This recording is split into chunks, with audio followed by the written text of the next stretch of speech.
All right, and we are live. So welcome back to DAP University. So I'm glad to be back with you today on our stream. I have been under the weather for the past several days, starting to feel better, ready to jump back into this. So thanks for everybody who's jumped back on our streams today after being off for a couple days. We got a lot to talk about. All right, lots happened since our live stream that we did last Wednesday. Okay, we're off Thursday and Friday.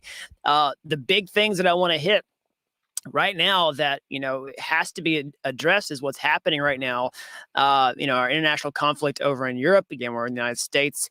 But what's going on with Russia and Ukraine and how that pertains to crypto and why, throughout this entire thing, we're seeing lots of reasons why crypto is really important. Okay, so we're talking about that. Look at a lot of the other news updates and developments that have happened since our last live stream. Check out the crypto markets, answer some of your questions, and a lot more. So if you're new around here, hey, I'm Gregory, and on this channel, I turn you into a blockchain master. So if that's something that you're interested in, then smash that like button down below for the YouTube algorithm and subscribe to this channel. And if you want to know how to master blockchain step-by-step start to finish, then head on over to dapuniversity.com/bootcamp to get started today. All right, so let's jump into this. All right, so first of all, I want to just like really clearly set the stage for this, which is, I personally know people who are affected by what's going on right now in Russia and Ukraine. So I'm being very sensitive to this topic. All right. I'm not trying to get up here and just take this as an opportunity to pitch blockchain and everything, despite what's going on here. There's lots of realities that I want to be sensitive to. But at the same time, I want to take this as an opportunity so that people can connect the dots and start to see the importance of actually cryptocurrencies themselves in the situations. Because sometimes it just takes reality to sort of smack you in the face before you start to see the potential in something that's been in front of you the entire time, and it never really clicks until you see its importance. And so that's what I really want to focus on right here. Okay. Because again, this is a pretty crazy situation that's going on right now, and I want to be sensitive to that. But let's talk about some of the things that are actually happening amidst this situation in Russia and Ukraine. So I'm gonna pull this tweet up my Twitter here.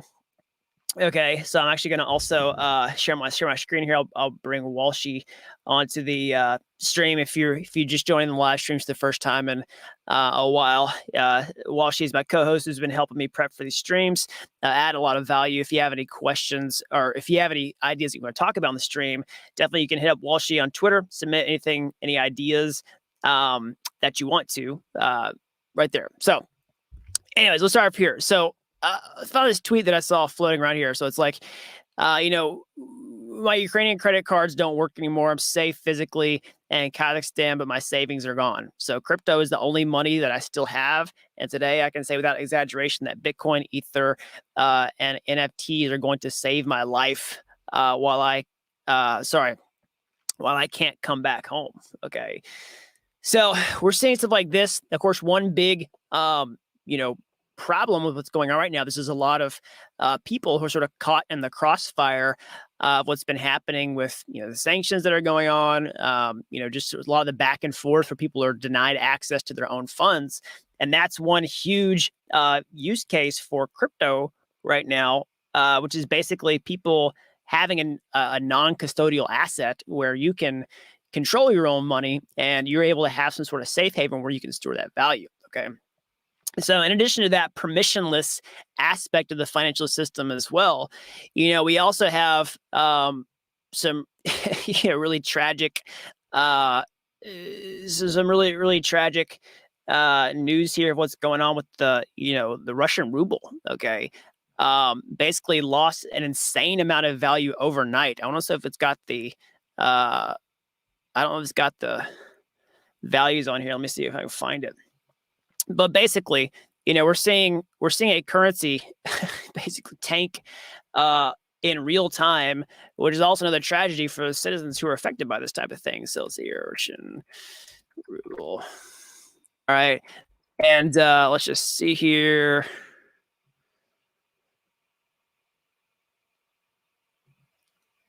Yeah, this is basically what happened in a matter of a couple. Let's see, February 9th. A matter of a few weeks. Okay. It's absolutely crazy. All right. And so, like I was saying, there's basically people who can't access their own money, any foreign, maybe even their own currency that they want to convert their funds into is not stable for them to do that anymore, or just lost a ton of purchasing power. Okay. And when you're looking at a situation like this, it makes cryptocurrencies really attractive. Now, I'll be also really clear what I'm saying here. I'm not saying that, oh yeah, we're just gonna like attract everybody in, and they're gonna buy our cryptos and numbers gonna go up. That's not what I'm trying to say. I'm not trying to say this is an opportunity for us all to get richer watching this channel. What I'm saying is, you're witnessing the power of the technology itself, why it's a compelling use case, and why this could attract more people to start using that. So, I mean, this could even be with stablecoin usage, right? That's built on top of other networks where they have, some sort of way to transfer stable value around, right? That wouldn't necessarily make whatever your bag is go up, right? But it's, you're starting to see why, right? We've seen lots of things where, are you going to sanction Swift? Are you going to sanction certain payment rails, right? The whole idea, with blockchains in and of themselves is this neutral, economic infrastructure that's not influenced by that. Now, again, I'm not trying to weigh in on, policies, all that type of stuff. What I am saying is this is an opportunity for people to click into why the technology is useful in the first place and why it has a ton of long-term potential and already has immediate utility value for lots and lots of people right now who are waking up more and more to that fact. So I feel like there's one other thing I was going to say about this. Yeah, it's absolutely crazy. And again, I personally know people who are affected by this, on the ground. I'm watching this happen and play out in real time. So this is an issue that's close to home. I, want to say 100% sensitive to this, but, you have to take this type of opportunity to see, what's going on and see, some things that may not have clicked until you entered into these scenarios here. So I'm looking at some. So somebody says, how is he going to withdraw the currency whenever he goes to Kazakhstan? So here's the other thing. It's a good question. So people are saying like, okay, well, even if you got crypto, you'll say your bank accounts are frozen. Okay, so great. You get crypto, maybe you get paid in crypto or you store it in that. Well, how are you going to get it out? Well, the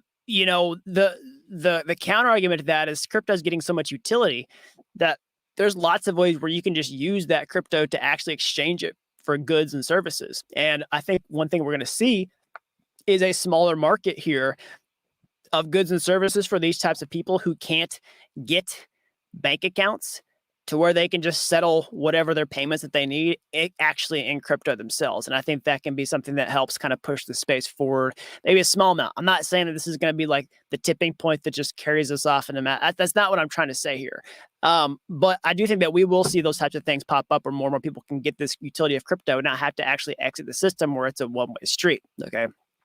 Or have the ability to negotiate those types of things, because I think we're seeing that more and more over time. Okay.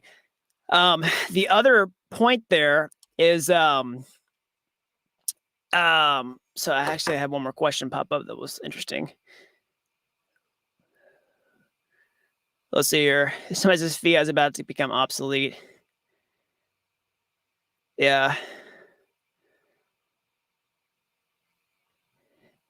Sorry, I lost my train of thought there for a minute, but yeah, there's definitely people who are going to have a one-way street into crypto for some of their assets that will be able to find utility value with them in the ecosystems themselves. Okay. I've also, talked to people who are like talking about able to, connect centralized exchange accounts to different bank accounts, all that type of stuff. There's going to be ways for people to, have some benefit here and not just be totally stuck without the aid of crypto itself. So let's see here. And there's also somebody says Ukraine DAO is helping out with this. So that is something we can talk about. So we'll see here. I noticed that was on our sheet for this morning, Walsh. You want to give us some details on what's going on with the Ukraine DAO? Oh, we lost you. I think you're muted. Oh, there we go. Yeah, absolutely. As you said, just absolutely terrible situation. We can all agree upon that. Ukraine DAO was a DAO that was spun up to support the Ukraine government's and citizens' efforts, just to mobilize and receive some kind of funding. So whether it's for emergency funds to leave or whether it's for emergency supplies, the idea is to help the Ukraine up, to help raise money and to raise crypto for people that are on the ground, that are being displaced, that are being affected directly by this. Also, and this is monumental. This is actually a piece of history, whether good or for bad. It's up to interpretation. But the Ukraine government themselves is also accepting donations, and on their main Twitter account actually posted addresses to send crypto to. And so we've never seen a government before set up an actual line for crypto donations for raising crypto for any kind of I guess this is a military effort, but also just for any kind of like a domestic policy effort, at least this publicly and at least this broadly. Yeah, totally. And so how is this actually, like, how is this functioning as a DAO, I guess is my question. Were we just they're just raising funds and then basically they're voting on how they want to disperse those funds? Like, how does the DAO mechanism actually function here? It's actually a good question. I don't know the exact answer to that question if I had to surmise. And the reason I wanted to stay away basically from all the politics, I know friends in Russia, I know friends in Ukraine, all of which are being displaced by this. So I had to move myself away from the situation just because I'm very emotionally involved, like a lot of people. So I don't know the specifics about the DAO itself, but if I were to surmise and just do a quick guess, I would assume that it was spun up from very interested parties.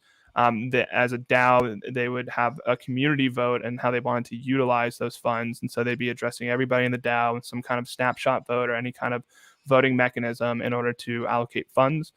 That's a guess. That's what I would surmise, having no information about the Ukraine DAO itself. I do know they raised around 16 to 17 million dollars so far. So I am actually really curious as to how they will be dispersing these funds and how they're going to utilize the DAO infrastructure and voting mechanisms to disperse these funds. I wouldn't be surprised if they sent them to some kind of like nonprofit or in order to help donate the funds or provide supplies. But again, that's all speculation. None of that's certainty. Yeah. Somebody says also that $5 says the crypto donation turned out to be scams. Scammers always take advantage of the case. So that is true. One thing that is important, I'm not saying Ukraine DAO is going to turn out to be a scam or this particular thing necessarily, but that is something you have to watch out for. Even if, let's say, like Ukraine DAO is totally legit, that doesn't mean you're not going to see like copies of Ukraine DAO floating out around there that are like, hey, we're raising money for relief. And then they just like take the money and run. It might just be a clone of it, right? So definitely be careful if you're thinking about donating money. It is a tragedy that there's so many scams like this in crypto, that there are people who'd be willing to prey on people's generosity in a situation like this. But unfortunately, that is the world that we live in.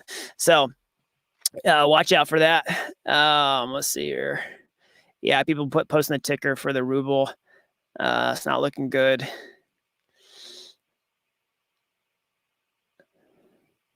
So this is right now, it's mainly a donation hub. Okay, that makes sense. Yeah.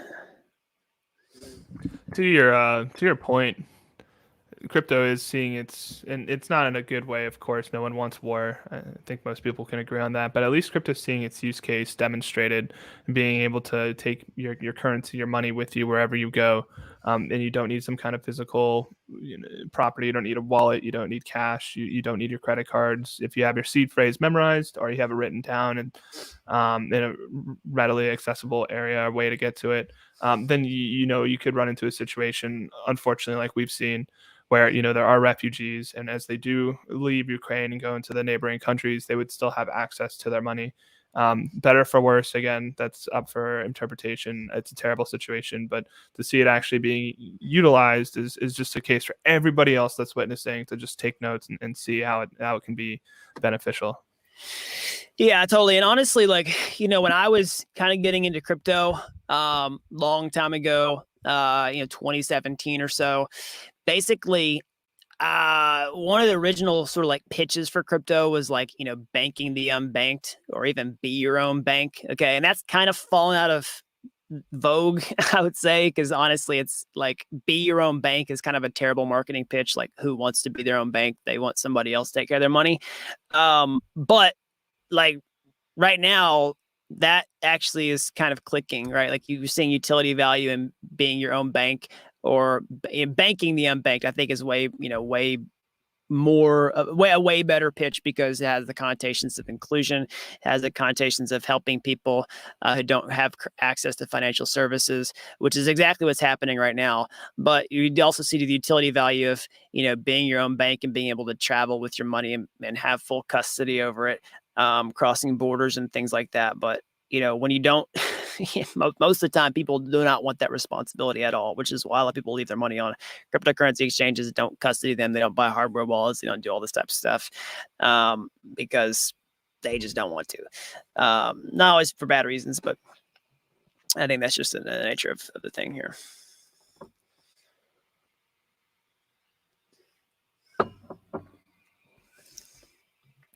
Let's see here.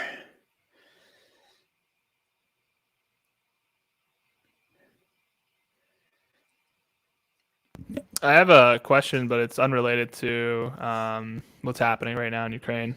I don't know if you're up for that. Yeah, 1 second here. We did say, somebody says is an NFT collection. So Culture has saying Relief NFT collection raised 1 million in like 30 seconds for Ukraine. That's pretty crazy. Yeah, that's so fast. Wow. The cause is right. Machiavelli has a two-parter. The first one seems relatively straightforward. Is there any way to stop a transfer from Polygon to ETH? Like a bridge transaction? Yeah, good follow-up question. So I'll go to the second question while he answers that first one. He said he followed NFT Magazine in a verified Facebook account, and they ran an ad that scammed him out of 0.3 ETH. So maybe that's actually not a question. Maybe that's just more context as to why he's trying to stop a transfer. Yeah, I mean, I don't know how that could happen. There could be somebody hacked their account, their ad account or something like that, and ran an ad. That's most likely scenario that I could possibly think of. I don't know for sure. That's just one plausible explanation that comes to mind. Do you have any if you run ads, then you definitely want two-factor authentication on your accounts. Yeah, awesome advice. Would you have any kind of just recommendations or advice to anyone who wants to make sure that their OPSEC is like on point, that their operational security is on point? They're just not ready. No quick advice, because there's never any easy answer. It's a deep dive question that has to consider every factor of your own situation. Definitely go to my YouTube and like search for stuff like keep your crypto safe or something like that, and I'll deep dive into those questions. We could potentially do another stream on it or something like that, but there's no easy answer. Like, should you use your hardware wallet? Well, it depends. Should you keep your money on an exchange? It depends. Should you keep your money in a MetaMask wallet? It depends. The easiest thing is you should never use the same password on every single website that you ever use. That's an easy answer. But the hard answer is, how do you then make sure you don't forget your passwords? Well, that's a more complicated answer. Yeah, no, that's a great answer. I was going to say, yeah, you've done some great videos in the past that document this. That's what I was going to recommend. So yeah, rock and roll.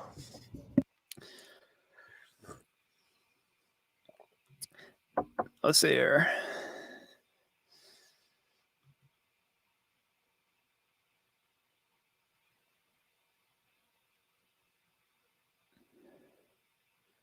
They say you look like Kirk Cousins, the quarterback.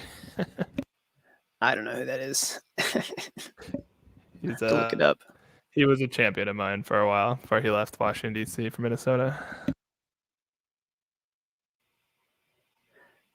Of course, there's gonna be a lot of people who make fun of me for not knowing who it is, but that's okay. I don't follow sports. It's not condemning people who follow sports. I just not into that world. Never have been. Let's see here. So if I build a website on Web3.io, I have redesign, recode to launch it on Web3. It depends on what you mean. If you're just going to put it on something like IPFS, then honestly, you shouldn't have to do any code changes. If it's just a website, like unless it connects a MetaMask wallet or something like that, if it connects a MetaMask wallet to do anything, then of course you have to code that into the website itself. Like if you need to connect a wallet to do something, to read the user's address for any reason, you need to use a library, because websites don't talk to the blockchain directly, out of the box. You have to set them up to do that. So that's what, something like Ethers.js or MetaMask, or sorry, Ethers.js or Web3.js is for. If you're talking about, and of course, if you need to talk to a smart contract, you have to add a connection to the blockchain. Actually understand how to communicate with those smart contracts. You need to know the network it's on, the ABI, the smart contract, at least for whatever functions you're calling, and then the address of the smart contract on that specific network. Okay.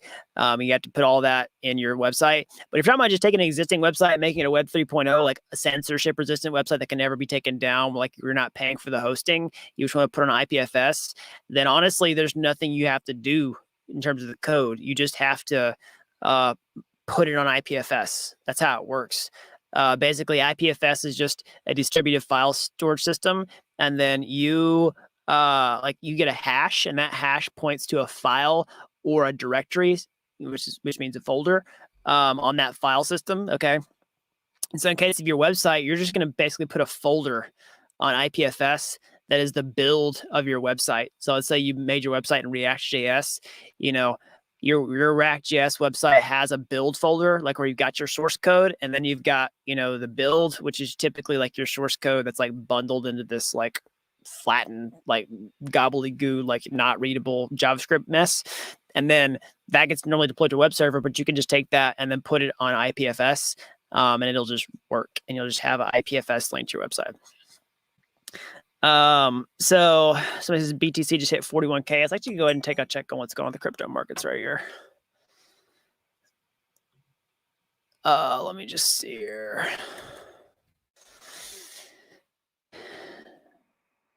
Yeah, we are seeing some green across, the markets here. So just a real quick, 2-second commentary on what's going on here. Again, I'm not going to pretend like I have a crystal ball to know what's going to happen next. What do I think could possibly be happening here? Of course, we see some slight recovery in some of the major crypto assets like Bitcoin, Ethereum, others, right? After some pretty significant bearishness for, better part of 2.5 months. Okay. Bitcoin even longer, right? Really since November. So really a full quarter, not like a calendar quarter, but, 3 months. So what I would say is, a lot of the dumping that happened earlier this year, my opinion, was heavily influenced by basically the monetary policy indications about what's going to happen with the central bank of the United States. Okay, raising interest rates, all that type of stuff. What's happened with inflation. And then we sort of got this double whammy with what's going on with, international conflict, stoking lots of fears there. Whenever you have that much fear, things kind of just tend to pull down. Okay. So I think one possible explanation for what's happening here is that we've kind of hit peak fear with both of these things. Okay. And that some of that fear is, we basically bottomed in terms of the fear on both of those things. There's nobody knows what's going to happen in the future. There could be, some pretty scary stuff that happens over the next couple of weeks. I don't know the answer to that question. But to me, that is one plausible explanation for, a potential bottom of what we've seen here. Now, we'll have to wait and see. Of course, nobody's got that crystal ball. My long-term thesis on crypto is that we're building technology that's actually useful, and people want to use that technology exactly as I've been talking about in this video. You're seeing some pretty strong use cases as to why that have really nothing to do with financial speculation. It has completely to do with preserving your money and preserving its utility, its actual value, its intrinsic value, and its utility value. And that crypto can do those things for people who are in these types of situations. That's not the only use case. There's lots of use cases: DeFi, NFTs, Web 3.0, metaverse gaming, et cetera, et cetera. Those are all causing the technology to really, trend upward in terms of adoption.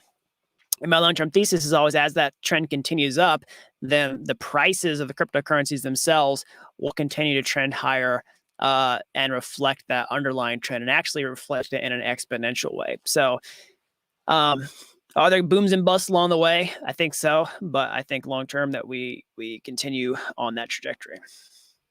So I'll answer like maybe another question or two here, and then I got to jump off for today. Let's see here. So this is finally glad they're able to see a live show. I'm glad you got to see it too. So let's see here. This is that developer talk. Yeah. Thoughts on Link? Let's actually see how Link is doing. I normally don't just like examine random tokens, but I'm actually curious to see how Link is doing.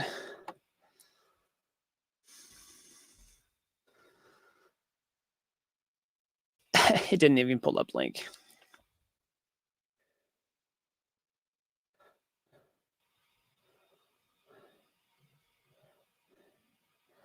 I mean, Link kind of looks like the rest of the quote unquote altcoin market in terms of trend right now.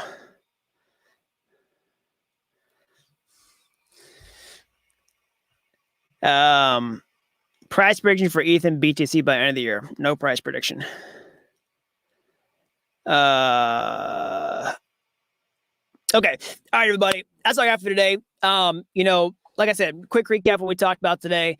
What's going on in Russia and Ukraine is a huge deal. Don't want to make light of any of that. Want to be 100% sensitive to everything that's happening here. I personally know people who are affected by these situations on the ground. Okay.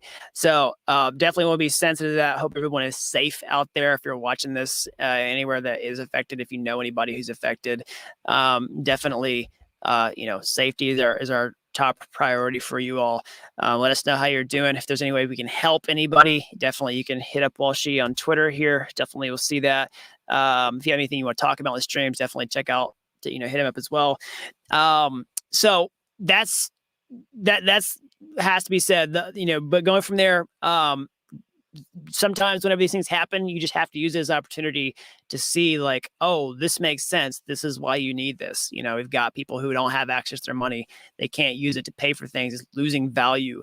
And that's really what crypto is made for. And, we're seeing that, they're seeing that demand play out in real time. So I think that's, a big moment that, has to be explained to a lot of people. So anyways, as always, smash that like button down below for the YouTube algorithm. Subscribe to this channel if you haven't already. There are lots of videos out, so the more people learn about blockchain. And if you're as fast at this technology as I am, you want to get your hands dirty, how can you get started today? You go to my YouTube homepage. You can find my free courses there. They're like Udemy courses, but they're totally free. And if you like those and you want to take the next step, or hey, maybe you'll take a master's shortcut entirely, I can show you from Blockchain Master step-by-step start to finish over at dappuniversity.com/bootcamp. You have to be an expert to get started today. I've helped people with zero coding experience become real-world blockchain developers in a matter of months. So that's all I've got. Until next time, thanks for watching Dapp University.